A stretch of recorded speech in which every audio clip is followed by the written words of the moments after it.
Hello guys, good morning, no? So ito na naman po ang inyong lingkod na si Lods TV. By the way guys, yung ating video ngayon ay share ko lang, no? Para dun sa mga baguhan, no? Ito ang tinatawag guys na trade ulit. Okay? Trade ulit kasi siya, ang loob kasi ay traded, kaya siya trade ulit, no? So yan. Ipakita ko lang mga guys, no, kasi ang sukat nito mga guys, kung mapansin nyo na malaki, no, malaki ang butas niya. So ang ID niya ay nasa 19. Okay, 19 mm, no? So 19 mm. Ingat lang po tayo lalo na sa mga baguhan, no. Hindi po lahat ng ID ay parehas pagka ibinutas natin dito sa feeder, no. So may mga detail po ito na sinusunod, no. Ang detail po nito, ang dapat ay maging butas pagka ikinabit po dito sa header ay nasa 3 mm, no. 3 mm po ang butas na dapat natin gawin dito sa ating header.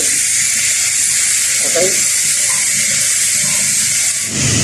So ito guys pala yung ating gagawin, no, yung boost. So yung boost na gagawin natin. So hindi naka-detail dito kung magkano ang ID na ibubutas natin dito. So nakalagay dito ay detail 1. Yan. So ito ang detail 1 mga guys, no? Yan. Nakalagay dito yung ulit na ating ibubutas ay 2.4 mm yung hole niya, no? Okay. Yan, no? So ito yung detail. Ito ang pinaka-detail niya para dito sa ating ulit kung paano natin bubutasin yan. Okay. So proceed tayo doon sa ating gagawin. Alright. So ito guys na yung ulit na pinating, no? Yan. Sinitap na po natin yan mga guys. Pero yung butas niya mga guys ay nasa 3 mm lang po. Ayun, no? Napapansin nyo. Ayun, no? Ayun. Kasya lang po yung pillar. Ayun, no? Lusot yan, lusot. Ano? So ang naging butas po natin ay naging 3 mm.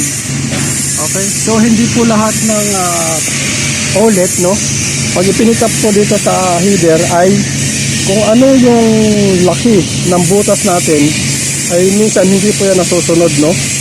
So depende po sa detail kung anong gagawin na butas. So ingat-ingat po tayo doon sa pagbubutas kasi baka mabutas natin ay malaki bago ang kailangan pala na butas ay 3 mm lang, no. Okay guys. So ito ay para lang po sa pressure kaya siya ay maliit ang kailangan na maging butas, no. So yun, no guys, no, ingat lang tayo doon sa pagbubutas sa mga gatong ulit, no. Okay. Kasi hindi lahat ng ulit ay parehas ang butas. So ingat-ingat lang tayo lalo na sa mga baguhan, no, pagka naka-encounter tayo ng mga ganito. Baka magkamali kayo, napakalaking problema nun. Okay guys, so salamat sa inyo mga guys. See you in my next vlog. Alright.